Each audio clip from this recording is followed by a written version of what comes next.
नमस्कार, आदाब। मैं अनूप सोनी क्राइम पेट्रोल सतर्क के ब्लैक हेडलाइंस अध्याय के आज के एपिसोड में आप सबका स्वागत करता हूं। आज इस ब्लैक हेडलाइंस की कड़ी में हम आपको एक ऐसा केस दिखाने जा रहे हैं जिस तरह के जुर्म की और जुर्म के मकसद की कोई कल्पना भी नहीं कर सकता।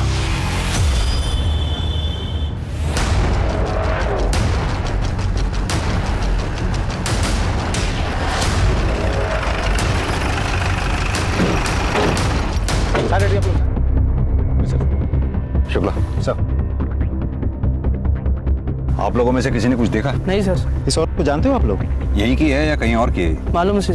सर, ये औरत शायद प्रेग्नेंट, पेट शायद इसीलिए काटा गया है क्योंकि बच्चों को बाहर निकाला जा सके, और बाकी बॉडी पे घसीटने के अलावा और कोई चोट के निशान नहीं है सर। घाव और बॉडी की कंडीशन को देखकर ये लग रहा है कि ये मर्डर पिछले 24 घंटे के अंदर हुआ है। सर, शायद चेहरा इसीलिए बिगाड़ा गया है ताकि इसकी पहचान ना हो सके। लेकिन शुक्ला, कोई किसी औरत का इस तरह से पेट चीट कर बच्चा क्यों निकालेगा? क्या मकसद हो सकता है उसका? दुश्मनी या बदला? एक काम करो, आसपास और अच्छी तरह से चेक करो, शायद इसके बच्चे को कहीं आसपास ही फेंका हो।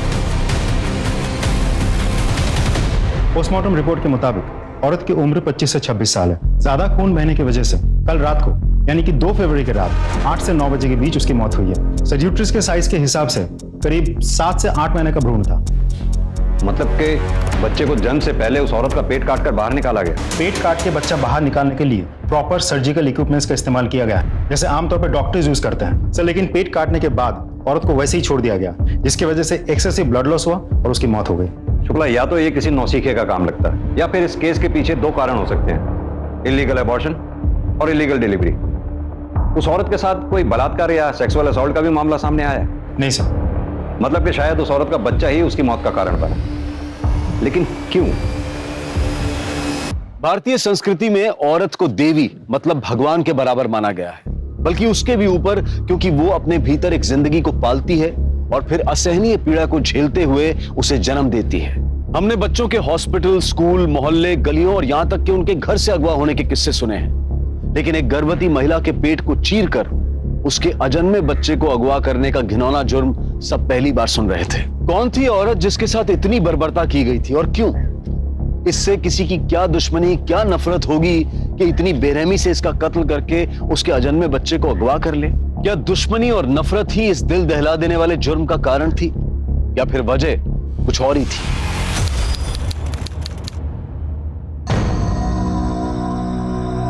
इंस्पेक्टर साहब कहाँ? बहुत जरूरी काम है उनसे। कहाँ है इंस्पेक्टर साहब? और सिग्नेचर उन्होंने ले लिया। सर हमें एक रिपोर्ट लिखवानी है। मेरी बीवी कल सुबह से लापता है। सब्जी लेने के लिए मार्केट गई थी सर, अभी तक वो वापस नहीं आई। हर जगह पता किया, सब जगह ढूंढा सर, और तो और उसका फोन भी ऑफ आ रहा है सर। कहीं ऐसा तो नहीं वो अपने मायके चली गई हो? नहीं सर, वो वहां नहीं गई, मैंने वहां भी पता करा है सर। उसकी कोई फोटो वगैरह? उनका किसी के साथ कोई झगड़ा, कोई दुश्मनी? नहीं सर, ऐसा कुछ भी नहीं है। बहुत सिंपल लोग हैं सर हम। आपसे ये किसने कहा कि सिंपल लोगों की किसी से कोई दुश्मनी या झगड़ा नहीं होता? ये भी तो हो सकता है वो अपनी मर्जी से कहीं चली गई, उसकी किसी से कोई दोस्ती या अफेयर वगैरह। सर कैसी बातें कर रहे हैं आप? सर वो ऐसी नहीं है, मेरी बीवी है, वो 7 महीने की प्रेग्नेंट है सर। 2 महीने में हमारा बच्चा होने वाला है। शुक्ला, इनकी पत्नी की डिटेल्स ले लो और छानबीन शुरू कर दो। इनकी पत्नी के फोटोग्राफ्स मार्केट में सब जगह सर्कुलेट करवा दो। लोकेशन रिकॉर्ड, कॉल रिकॉर्ड सब निकलवाओ। देखो शायद किसी ने कुछ देखा हो। चलो अब आइए मेरे साथ।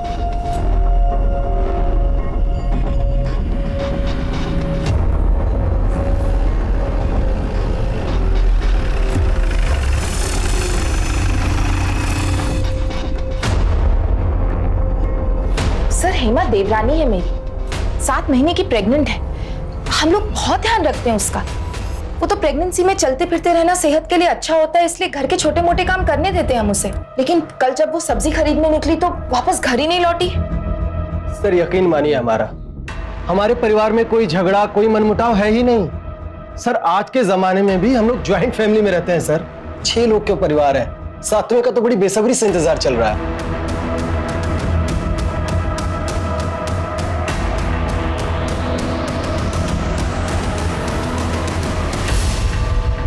सर, हमने हेमा की फैमिली, आस पड़ोस के मार्केट, हर जगह पूछताछ की है, लेकिन कहीं से कोई सुराग नहीं मिला। मार्केट के किसी भी सीसीटीवी फुटेज में वो दिख नहीं रही। उसका फोन भी घर से बाहर स्विच ऑफ हुआ है। मैंने कॉल रिकॉर्ड्स खुद चेक किए हैं, ज्यादातर घर वालों के ही नंबर है। और फिरौती के पैसों के लिए भी अभी तक कोई फोन नहीं आया। पॉसिबल है कि एक किडनैपिंग का केस ही ना हो। अब सवाल ये उठता है कि हेमा गई तो गई कहाँ? क्या अपनी मर्जी से कहीं चली गई?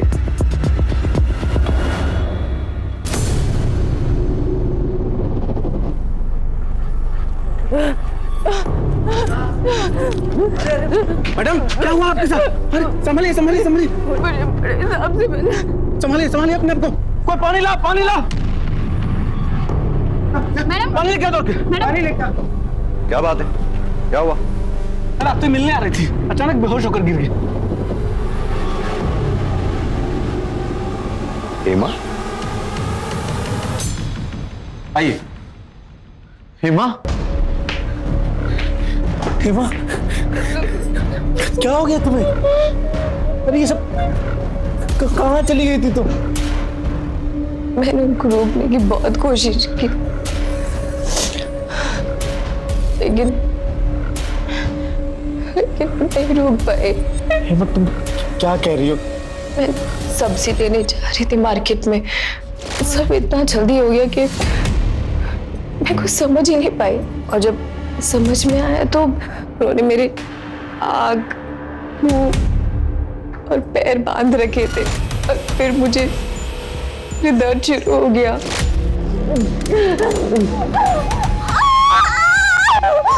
वहाँ पे एक औरत भी थी, और उसने मेरी डिलीवरी वही करा दी।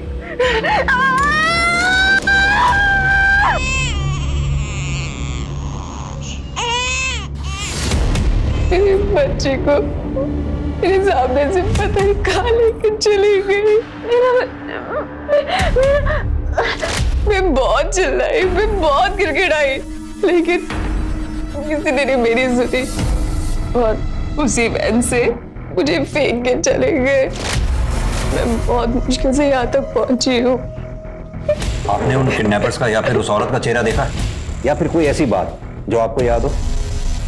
सर, उनका चेहरा हमेशा ढका रहता था। सर प्लीज, मैं आपके हाथ जोड़ती हूँ, प्लीज मेरा बच्चा वापस ला दो।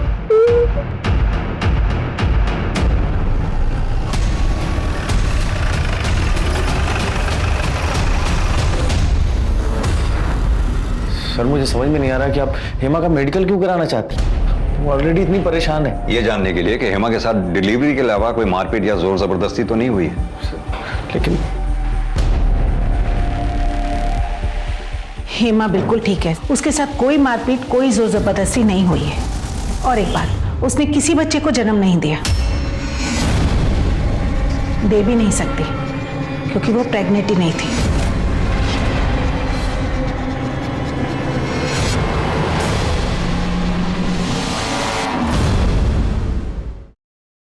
सर राजेश भैया की 2 बेटियां हैं, वो बेटा नहीं दे पाए। अब सबकी उम्मीदें हमसे हैं कि हम खानदान को एक बेटा, एक वारिस देंगे। सर, हम तो बहुत कोशिश करते थे, लेकिन मैं कभी प्रेग्नेंट हो ही नहीं पाई। सर हालत इतनी खराब हो गई थी कि घर में आते जाते सब मुझे ताना देते थे। अब मैं उन्हें तो कुछ नहीं कह सकता था, तो अपनी सारी भड़ास मैं हेमा पर जाकर निकालता था। अतुल, देखो, भगवान पे भरोसा रखो, जब वो चाहेगा बच्चा हो जाएगा, और अगर हमारी किस्मत में है ही नहीं तो हम क्या कर सकते हैं? दिमाग खराब है तुम्हारा, हम भगवान और किस्मत के भरोसे नहीं बैठ सकते। अब तू भी बताओ, क्या करूं मैं? सर 7 महीने पहले हमने ये प्लान बनाया कि सबको जाकर के झूठ कह देंगे कि हेमा प्रेग्नेंट है, और प्रेगनेंसी के 7वें महीने में ये किडनैपिंग का नाटक, ताकि हेमा जब लौटकर वापस जाए और सबको बताए कि उसने अपने बेटे को खो दिया है, तो पूरे परिवार की सिंपैथी मिले और हमें ताना भी नहीं सुनना पड़े। सर, मैंने तो अतुल को कहा था कि ये सब करने का कोई फायदा नहीं है, लेकिन इन्होंने। तुम दोनों कुछ पागल वागल हो क्या, या अपना दिमाग इसी तरह की घटिया प्लानिंग में इस्तेमाल करते हो? कभी IVF सेंटर का नाम नहीं सुना आप लोगों ने? वही चले जाते। न जाने तुम जैसे कितने कपल्स जो औलाद के लिए तरसते हैं, उन्हें अपनी औलाद मिली है वहां से। यार really sorry sir. We are sorry.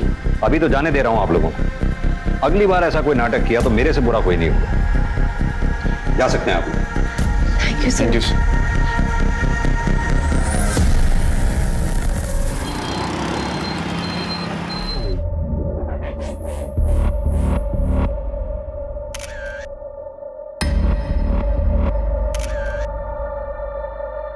Hema का चेहरा तो देखो कैसे चमक रहा है, पक्का बेटा ही होगा देखना। हेमा, आज तेरी गोद भराई है, माँ बनने वाली है तू। अरे थोड़ा तो मुस्कुरा दे। क्या हुआ हेमा, सब ठीक है ना? तू कुछ परेशान लग रही है। जया भाभी, हेमा का पूरा परिवार है उसका ध्यान देने के लिए, आप अपना देखिए। आपको भी तो 2 महीने में बच्चा होने वाला है। बाकी हेमा को डरने की कोई जरूरत नहीं है ना हेमा?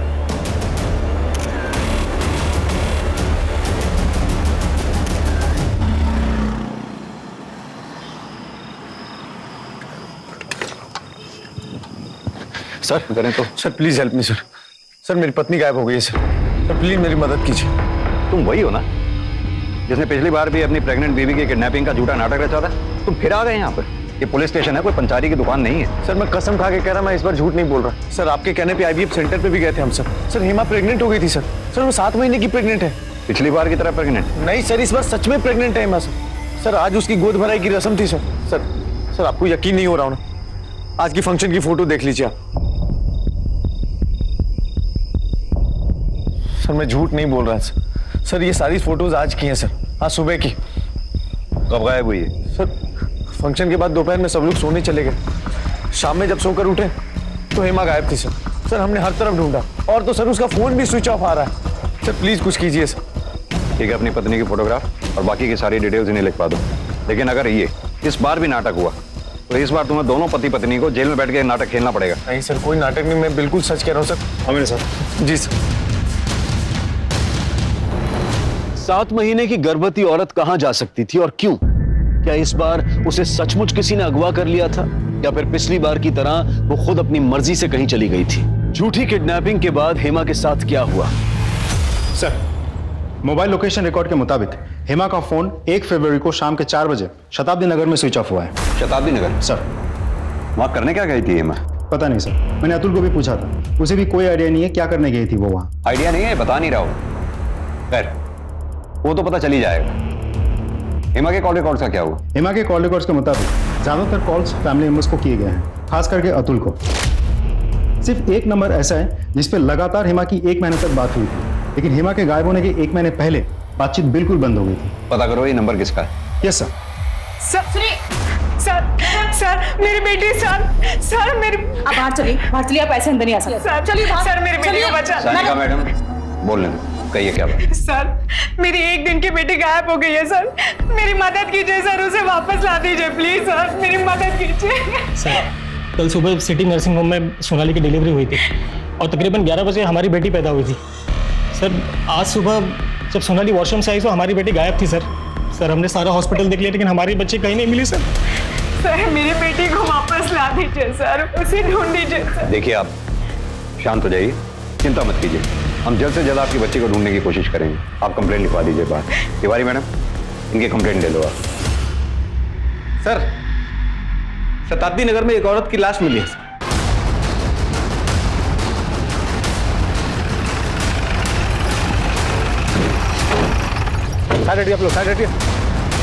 पोस्टमार्टम रिपोर्ट के मुताबिक औरत की उम्र 25 से 26 साल है। ज्यादा खून बहने की वजह से कल रात को यानी कि 2 फरवरी की रात 8 से 9 बजे के बीच उसकी मौत हुई है। सर यूट्रस के साइज के हिसाब से करीब 7 से 8 महीने का भ्रूण था।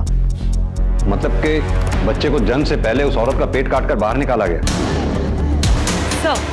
सर जहां उस औरत की लाश मिली थी उससे कुछ दूरी पर 7 महीने का भ्रूण भी मिला है। इन सारी चीजों को देखते हुए और बॉडी की डिटेल्स को देखते हुए ये लाश हेमा की लगती है।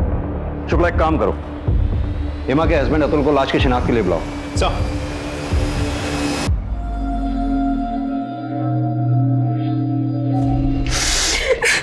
देखिए मैं जानता हूं ये मौका नहीं है ऐसे सवाल करने का, फिर भी क्या कोई ऐसा है जिसपे आप लोगों को शक हो, जो ये कर सकता हो? सर हम आपको पहले ही बता चुके हैं, हम बहुत सिंपल लोग हैं सर, हमारा किसी से कोई झगड़ा कोई दुश्मनी नहीं है सर। शायद ही कोई ऐसा हो जो हेमा के मां बनने से दुखी होगा।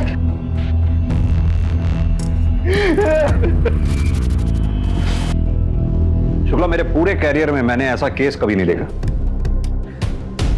क्योंकि हेमा के घर वालों का कहना है ऐसा कोई भी नहीं जो हेमा और उसके बच्चे को नुकसान पहुंचाएगा।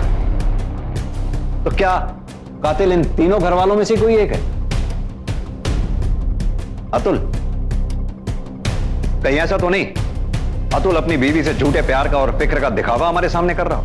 लेकिन सर मुझे ये समझ में नहीं आ रहा है अतुल का मकसद क्या हो सकता है?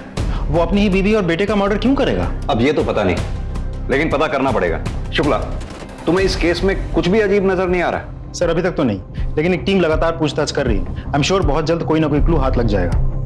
सर शताब्दी नगर में एक दाइमा है जो इस पूरे तहसील में घरों में बच्चों की डिलीवरी करवाती है। और सर हेमा का मोबाइल उसके घर के पास ही स्विच ऑफ हुआ था।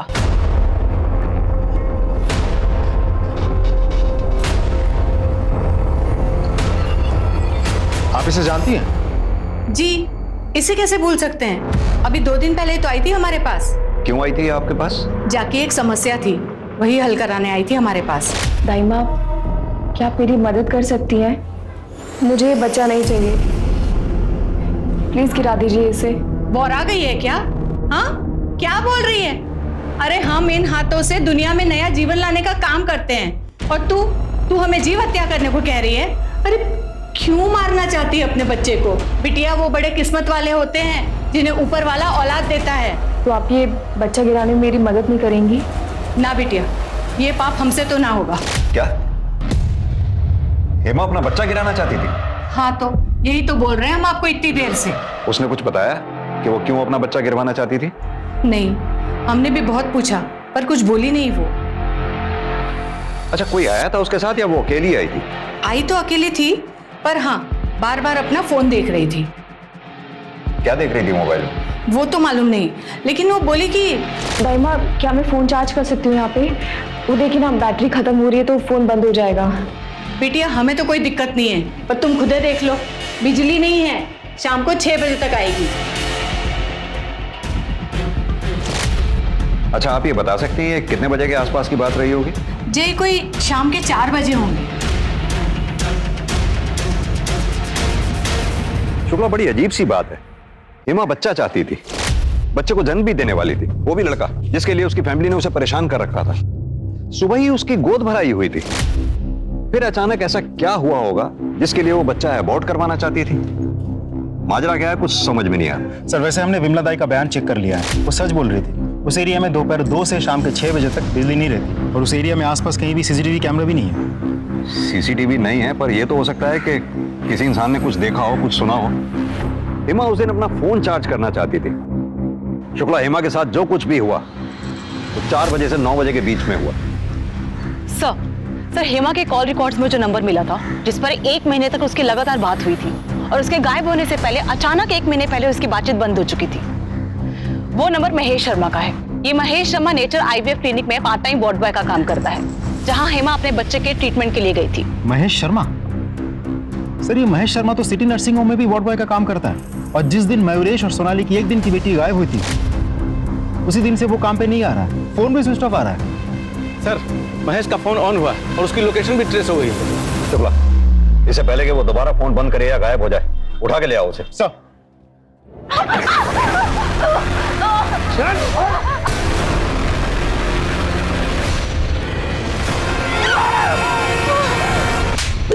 ऐसे ही मारा था हेमा और उसकी बच्ची को? ऐसे ही मारा था? बोल। हम कुछ नहीं किए, सब सच बता रहे हैं, कसम खा के बोल रहे हैं साहब, हम निर्दोष हैं, हम कुछ नहीं किए। झूठी कसम खाना छोड़ और सच उगलना शुरू कर, वरना हेमा और उसकी बच्ची के मर्डर के जुर्म में यही जिंदगी भर सड़ेगा, समझा? सच ही तो बोल रहे हैं साहब, वो हेमा मैडम जी से थोड़ी बातचीत हो जाती थी, उसके बाद बस उठता ही था साहब। फिर वो एक दिन चेकअप को आई तो। ए सिस्टर, ऐसे मुंह लटकाए काहे बैठी हो? अरे माँ बनने वाली हो, जरा खुश रहा करो। महेश भाई, कैसे खुश रहूं मैं जब पता है कि मेरे पेट पे बेटा नहीं एक बेटी है, वो बेटी जो किसी को भी नहीं चाहिए। मैं जाके भी अपनी बेटी को नहीं रख सकती। हो सकता है कि मैं अपनी बेटी को खुद ही मार दूं। माँ होकर ऐसे राक्षस जैसी बातें काहे को करती है? अरे कितने भले मानस है जो बच्चा गोद लेने के लिए तरस रहे हैं, उन बेचारों को दे दो, उनका जीवन सफल हो जाएगा। हेमा को यह किसने बताया कि उसके पेट में लड़का नहीं लड़की है? डॉक्टर ने? हमका बताए कौन बताया? हमें तो वही बताई थी। फिर 1 महीने बाद हेमा मैडम जी अपनी वादे से मुकर गई और हमारी जान आफत में आ गई। काहे कि हम सामने वाली फैमिली से बेटी देने के लिए एडवांस पहले ही उठा लिए थे, इसलिए हम सोनाली की बेटी को चुरा लिए। इसे पता लगवाओ कि सोनाली और मयूरेश की बेटी कहां पर है, उसे यहां लेकर आओ। इसके ऊपर इलीगल अडॉप्शन, किडनैपिंग, हेमा और उसके बच्ची के मर्डर का चार्ज लगाओ। और हाँ, इसके कॉल रिकॉर्ड्स और मोबाइल लोकेशन रिकॉर्ड सारे निकलवाओ। पता करो 2 फरवरी को ये कहां था जिस दिन हेमा शताब्दी नगर गई थी, जहां उसका मर्डर हुआ था। सर यस इंस्पेक्टर, हेमा ने आईवीएफ ट्रीटमेंट के लिए हमारे क्लिनिक में रजिस्टर करवाया था, पर हमने उसे ट्रीटमेंट नहीं दिया। नहीं दिया मतलब? हेमा तो प्रेग्नेंट थी। हाँ, पर हमारे ट्रीटमेंट देने से कुछ दिन पहले ही वो नेचुरली प्रेग्नेंट हो गई थी। लेकिन डॉक्टर, जहां तक हमें पता है हेमा के पति अतुल का स्पर्म काउंट लो था, जिसकी वजह से हेमा प्रेग्नेंट नहीं हो सकती थी। इसे ही तो चमत्कार कहते हैं। जब इंसान पूरी तरह से हताश हो जाता है तो ऊपर वाला उसे निराश नहीं होने देता। क्या कभी हेमा ने ये जानने की कोशिश की कि उसके पेट में जो बच्चा है वो लड़का है या लड़की? एक नहीं कई हजार बार पूछा था, पर मैंने उसे साफ मना कर दिया था। उन्होंने आपसे कभी बच्चा अबॉर्ट करवाने की बात की थी? नहीं। Excuse me doctor. Yes. Hello. हाँ, डीएनए रिपोर्ट आ गई। तो बच्चे से हेमा का डीएनए मैच कर गया, तो हेमा के पति अतुल से भी कर गया होगा ना? क्या?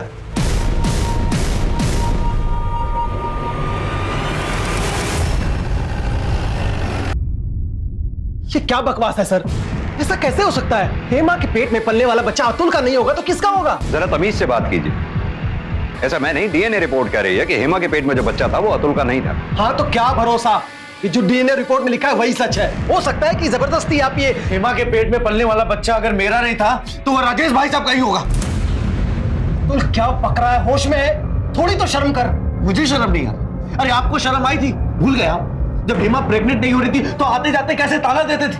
और उस दिन भाई साहब जब मैं ऑफिस जा रहा था, अरे तब तो हद कर दी थी आपने। अरे अतुल, हाँ भैया।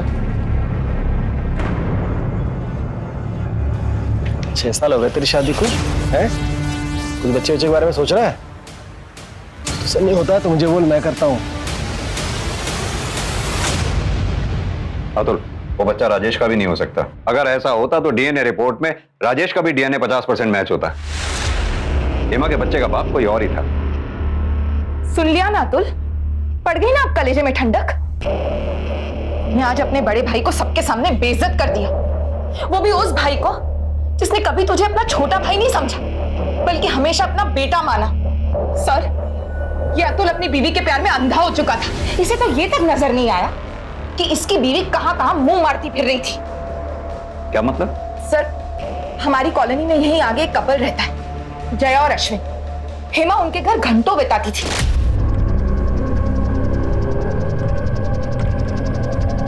हेमा, मंदिर से आ रही हो? हाँ भाभी। क्या हुआ? पूरा पसीना पसीना हो रही हो। चलो थोड़ी देर मेरे यहाँ आराम कर लो, फिर चली जाना। भाभी मैं शाम को आती हूँ। नहीं, कुछ नहीं, चलो अंदर। चलो चलो चलो जल्दी चलो। मैंने खुद कितनी बार देखा है कि जया अपने घर का दरवाजा बाहर से बंद कर उन दोनों को अकेले छोड़कर चली जाती थी। अब भगवान ही जाने वो दोनों अंदर अकेले में क्या क्या गुजराते थे। ज़बान संभाल के। अरे तू मुझे क्या चुप करवा रहा है? ये सब तेरी बीवी तेरे पीठ के पीछे करती थी जब तू ऑफिस में रहता था। सर, अभी जब हेमा प्रेग्नेंट हुई थी उसी के आसपास जया भी प्रेग्नेंट हुई थी, लेकिन कहते हैं ना भगवान सब देखता है। अभी 1-2 दिन पहले उस कमीनी जया का बच्चा भी गिर गया। ताला लगा हुआ है यहाँ, कोई है क्या आसपास? देखो सर, ये इस एरिया का वॉचमैन है। ये घर क्यों बंद है? घर वाले कहाँ हैं? क्या जाने साहब, जया भाभी का बच्चा पैदा होते ही गुजर गया। 3 तारीख को गए थे दफनाने के लिए, उसकी अगली सुबह से ताला जड़ा हुआ। ठीक है, तुम जाओ। Okay sir. शुक्ला सर, ये जया और उसके हस्बैंड का फोन नंबर पता करो। दोनों के call records, mobile location records सब पता करो। दोनों के फोन सर्विलेंस पे डालो, पता करो ये दोनों हैं कहां पर। शुक्ला, अगर उर्मिला सच बोल रही है तो हेमा और उसके बच्चे के कत्ल में ये अश्विन एक अहम संदिग्ध है। पर एक बात समझ में नहीं आई, हेमा ने खुद महेश और विमला दाई से ये क्यों कहा कि उसके पेट में बेटी पल रही है, जबकि उसके पेट में बेटा पल रहा था? उसे किसने गलत इंफॉर्मेशन दी होगी जिसकी वजह से वो अबॉर्ट तक करवाने पहुंच गई? अब उसके बच्चे का बाप है कौन? अश्विन या फिर कोई और? सर अतुल के कॉल रिकॉर्ड्स में एक नंबर मिला जिस पर उसकी अक्सर बातचीत होती है। किसका नंबर है? सर अतुल के घर में काम करने वाली बाई रत्ना का। और जब हमने रत्ना के बारे में पता किया तो ये पता चला कि रत्ना भी 7 महीने प्रेग्नेंट है और अतुल उसे पिछले कुछ दिनों से पैसों की मदद कर रहा है। ओह, तो कहानी में एक और ट्विस्ट। ये सिंपल लोग तो कुछ ज्यादा ही घुमावदार निकले। चलो इस रत्ना से भी पूछताछ कर लेते हैं कि उस पर इतनी मेहरबानी किस लिए। हाँ साहब, ये सच है कि मैं मिश्रा जी के वहाँ मेड का काम करती हूँ। अतुल साहब तो भगवान समान है। उन्होंने मेरी हालत देखकर खुद ही बोल दिया कि तुम आराम करो और तनख्वाह घर में ही मिल जाएगी। इसी हालत की वजह से अतुल तुम्हें तनख्वाह दे रहा था या फिर वजह कोई और थी? या फिर इसलिए दे रहा था क्योंकि तुम अतुल के बच्चे की मां बनने वाली हो? ये कौन बोल दिया साहब? हम गरीब हैं, हमें तो कोई भी कुछ भी आके बोल देता है। लेकिन उस भगवान समान आदमी पर कीचड़ मत उछालिए। वो तो हेमा दीदी को इतना प्यार करते हैं कि किसी की तरफ नजर उठाकर भी नहीं देखते। प्यार करते थे। अब ना तुम्हारी हेमा दीदी रही और ना ही उसका बच्चा, क्योंकि दोनों को रास्ते से तुमने हटा दिया ताकि तुम अतुल की जिंदगी में शामिल हो सको। सच है ना ये बात? क्या हेमा दीदी नहीं रही? ये तो मुझे नहीं पता साहब। मैं तो कई महीने से घर से बाहर भी नहीं निकली। पर ये सब कैसे और कौन किया? सब कुछ तो ठीक चल रहा था।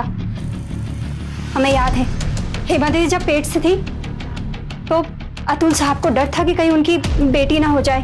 और साहब अतुल साहब को पता था कि हमारे पहले से 2 बेटे हैं और वो कुछ महीने पहले हमारे पास आए। रत्ना, अगर इस बार भी तुझे बेटा हुआ और हेमा को बेटी, तो क्या हमारी बेटी के बदले तू अपने बेटे को देगी? किसी को कुछ पता नहीं चलेगा, तेरे पति को भी नहीं। बोल, देगी अपने बेटे को? और इसके बदले में मैं तुझे 5 लाख रुपए भी दूंगा। फिर जब तुम्हें यह पता लगा कि हेमा के बेटा होगा, तुम्हें 5 लाख रुपए जाते हुए नजर आए, इसलिए तुमने हेमा और उसके बच्चे को रास्ते से ही हटा दिया ताकि अतुल की जिंदगी में ना सिर्फ तुम्हारा बच्चा और तुम भी आ जाओ। नहीं साहब, जितना आप बोल रहे हो उतना तो दिमाग भी नहीं है हमारे पास। कसम से साहब, हमने हेमा दीदी को नहीं मारा। Excuse me sir. बोलो Mishra. Good, very good sir. Jay और अश्विन पकड़े गए।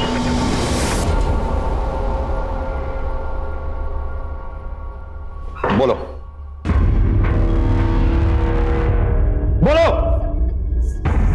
सर, मेरी पहली शादी में मेरा तलाक हो चुका था। मेरे पहले पति ने दोनों बच्चों को अपने पास ही रख लिया था। उसके बाद मैं अश्विन से मिली और हम दोनों ने शादी कर ली, जबकि मैं मेरी पहली शादी में ही अपनी नसबंदी करा चुकी थी। सर, मुझे तो नहीं, लेकिन अश्विन को अपना बच्चा चाहिए था जो मैं उसे नहीं दे सकती थी। फिर मुझे हेमा और उसके हालात के बारे में पता चला। मुझे पता चला कि अतुल के लो स्पर्म काउंट की वजह से वो कभी मां नहीं बन सकती है। फिर हमारे बाबा जी ने हमें बताया कि हमारी किस्मत में बच्चा है, लेकिन वो हमें हेमा के जरिए मिल सकता है। इसलिए फिर मैंने हेमा से धीरे धीरे दोस्ती बढ़ाई।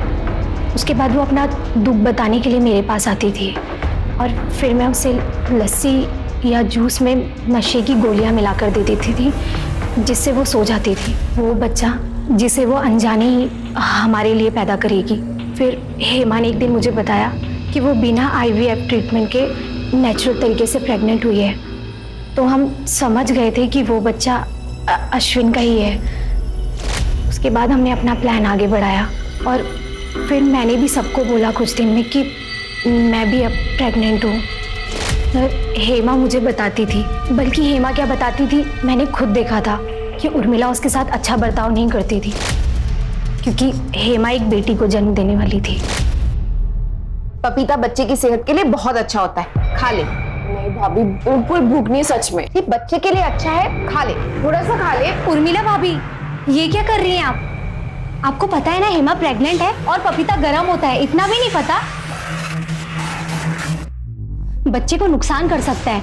हेमा की हालत को देखकर मैंने उससे कहा कि मुझे बेटा होने वाला है, इसलिए मैं तेरी खुशी के लिए अपना बेटा तुझे दे दूंगी और तेरी बेटी मैं ले लूंगी।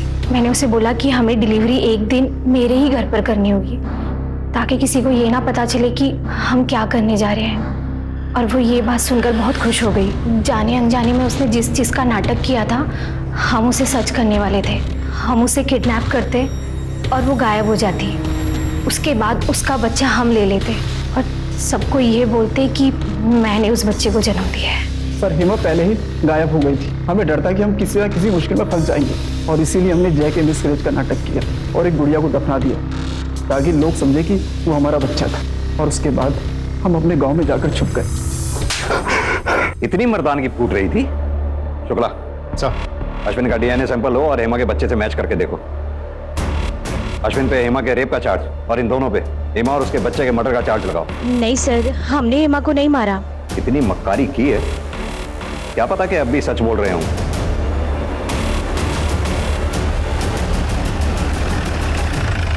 सर जैसा आप सोच रहे हैं वैसा कुछ भी नहीं है।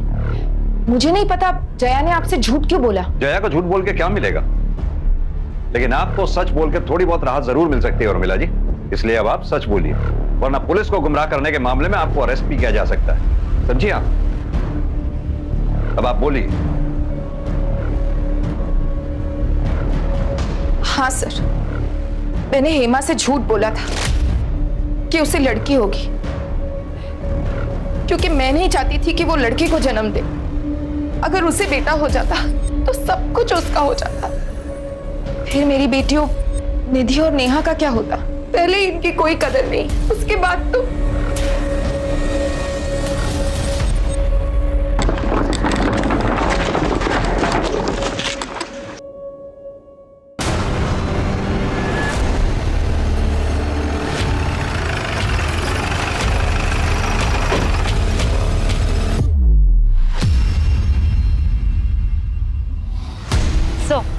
हेमा की तरह ये औरत भी प्रेग्नेंट थी। इसका भी पेट काटा गया है। और सर चेहरा भी उसी तरीके से बिगाड़ा गया है ताकि पहचान ना हो सके। अगर चल क्या रहा है ये? कौन है जो प्रेग्नेंट औरतों को इतनी बेरहमी से मार रहा है? ये तो तय था कि ये किसी एक ही अपराधी का काम था, क्योंकि दोनों महिलाओं को एक ही तरीके से मारा गया था और गर्भ से बच्चा निकालने के लिए बाकायदा सर्जिकल इक्विपमेंट्स का इस्तेमाल किया गया था। और मां और बच्चे का शव भी आसपास ही पाए गए थे। ऐसा लग रहा था कि कोई जानबूझकर गर्भवती महिलाओं को निशाना बना रहा था। ये लीजिए आपकी चाय। अरे भाभी, एक मिनट में बाहर गया कि आपको शांति नहीं है। लाओ मुझे दो। डॉक्टर ने आपको मना किया ना। अंकुश भैया का जो भी काम है मैं करूंगा। मुझे बताओ। मिलिन, अरे उसका काम उसे करने दे। तू अकेले क्या क्या करेगा? क्या क्या कर सकता हूँ उसकी लिस्ट मैं आपको बाद में दूंगा। मैं जा रहा हूँ फिलहाल मार्केट आपके लिए फ्रेश सब्जियां लेने के लिए और आपके लिए फ्रूट्स लेने के लिए। तब तक आप यहाँ बैठेंगे, ठीक है? आइए, आराम से आराम से आराम से आराम से। और इनका ख्याल आप रखेंगे, ठीक है? ठीक है। कूड़े के पास जिस औरत की डेड बॉडी मिली थी, उसकी फोटोग्राफ आसपास के पुलिस स्टेशन में भेज दी ना? जी सर। साहब मेरा नाम गणेश है साहब। मेरी जोरू कल सुबह से गायब है साहब। दोनों बेटों को बोलकर गई थी कि घंटे भर में काम से वापस आ जाएगी और अभी तक लौट कर नहीं आई साहब। अब तो उसका फोन भी बंद आ रहा है साहब। नाम क्या है तुम्हारी बीवी का? रत्ना। रत्ना? जी। फोटो वगैरह है? जी। ये देखिए सर। और कोई निशानी? साहब उसके हाथ पे गुद्दा भी हुआ है, यहाँ पे।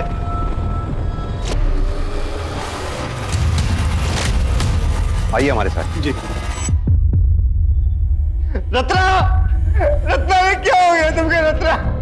रत्ना की बॉडी के साथ एक बच्चे की भी बॉडी मिली।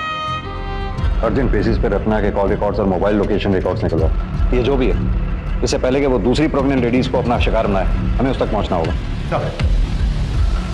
क्या रत्ना के मर्डर की वजह उसकी प्रेगनेंसी थी या फिर कुछ और? इधर अश्विन और जया पाटिल की बात सच साबित हो गई।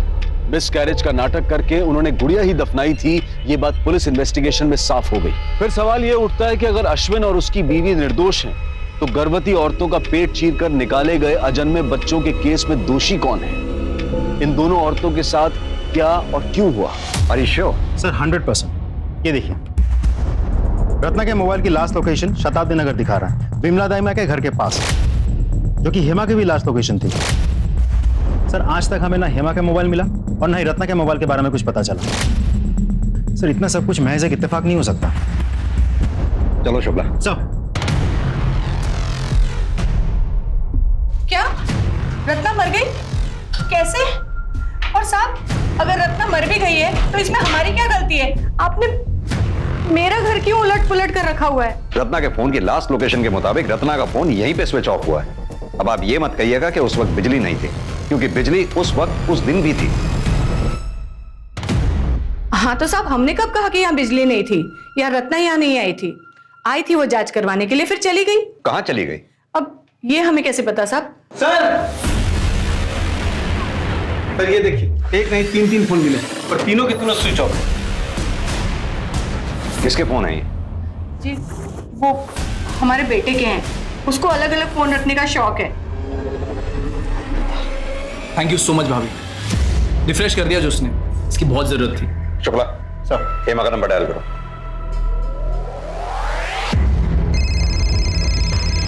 रत्ना का नंबर डायल करो।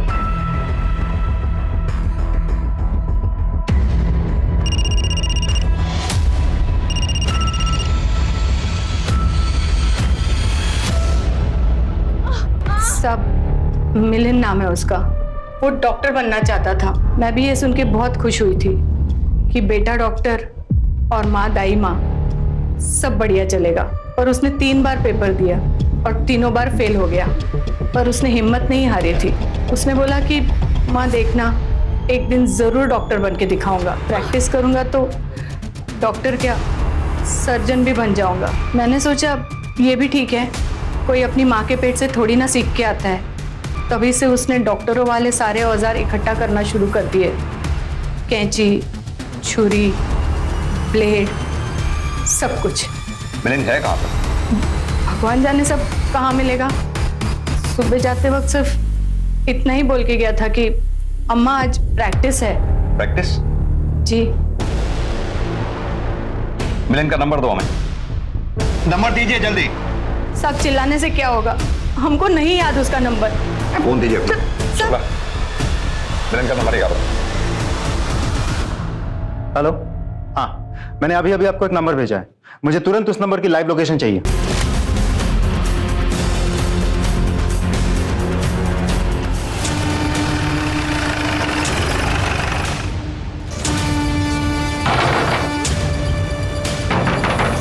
थोड़े से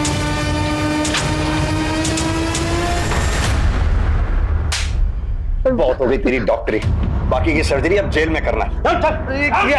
क्या है, तुम चैन से या प्रैक्टिस भी नहीं करने दे रहे हो। सॉरी भाभी, मैं आपकी मदद नहीं कर पाया, आपको किसी और डॉक्टर के पास जाना पड़ेगा। इनसे ज्यादा मदद की जरूरत ना तुझे, चल तेरी मदद करते हैं, चल। अगर आप बीच में नहीं घुसते तो मैं अब तक सर्जरी कर चुका होता और मनीषा भाभी एक हेल्दी बच्चे को जन्म दे चुकी होती। इस बार मेरा एक्सपेरिमेंट पक्का सक्सेसफुल होता, पर आपने खराब कर दिया, मेरा ऑपरेशन रोक दिया। हेमा को क्यों मारा? मारा? मारा नहीं सर, मैंने तो उसकी मदद की थी। वो मेरी माँ के पास आई थी बच्चा अबॉर्ट करवाने के लिए, मेरी माँ ने मना कर दिया, तो मैंने सोचा मैं उसकी मदद कर देता हूँ और फिर मैंने उसका पीछा किया। क्या बोला दाई माँ ने? यही कि तुम मेरी मदद नहीं कर पाएंगी। खैर छोड़, अब जो होगा देखा जाएगा। ऐसे कर तू घर चल, मैं थोड़ा सा बाजार होके आती हूँ। ठीक है देवी।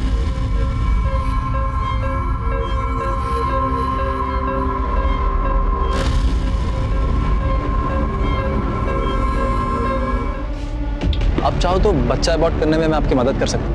अब नहीं, आप घबराइए मत, मैं एक डॉक्टर ही हूँ और मैंने काफ़ी डिलीवरियाँ कराई है। प्रोसीजर बिल्कुल नॉर्मल है और इजीली अबॉर्ट हो जाएगा। आइए बैठिए ना। फिर मैं उसे अपने घर के पीछे खाली गोदाम में ले गया। मुझे बहुत गुस्सा आया उस औरत पर। अरे थोड़ा कोऑपरेट कर लेती तो क्या हो जाता, पर नहीं, दोनों की लाश को मैंने ठिकाने लगा दिया। हेमा से पहले वैशाली का मर्डर किया था ना? मर्डर नहीं, सर्जरी। एक्चुअली वो मेरा पहला एक्सपेरिमेंट था, बहुत खराब काम किया था मैंने। मुझे अपने आप पर बहुत गुस्सा आया। तूने उसकी बॉडी कहाँ फेंकी? उसकी बॉडी मैंने नदी में फेंक दी थी। रत्ना को क्यों मारा? रत्ना? वो मुझसे जवाब मांगने आई थी। उसकी हिम्मत देखिए, उस दिन जब हम हेमादी को छोड़कर ऑटो में बैठे थे तो हम देखे थे तुम कुछ बात कर रहे थे ना हेमादी से। सच बताओ, तुम ही ने मारा ना हेमादी को? सच बता दो, नहीं तो हम पुलिस के पास जाएंगे, फिर वही निपटेंगे तुमसे। सच जानना है ना तुम्हें? हाँ। तो आओ देखो देखो। तुम ये कहाँ ले आए मुझे? उसकी सर्जरी में भी थोड़ी गड़बड़ हुई थी, इसलिए बेचारा माँ बच्चा दोनों मर गए। काश मैं उन्हें यादगार के तौर पे अपने साथ रख पाता, पर कोई बात नहीं। याद के तौर पे मैंने उनके मोबाइल रख लिए। शुक्ला सर, अब तुम इसकी ऐसी सर्जरी करो ये चाहे भी तो कभी यहां से बाहर ना निकल सके।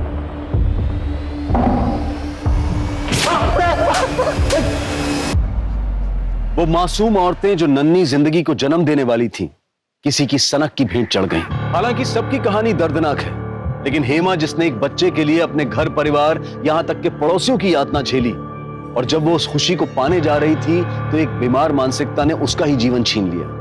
एक ऐसे व्यक्ति ने जिसका उससे दूर दूर तक कोई संबंध नहीं था। जिंदगी की होड़, समाज और इच्छाओं के दबाव में इतना भी ना आए कि हेमा की तरह खुद जुर्म का शिकार बन जाए, और ना ही मिलिंद की तरह ख्वाहिशों के नाम पर पागलपन पाले।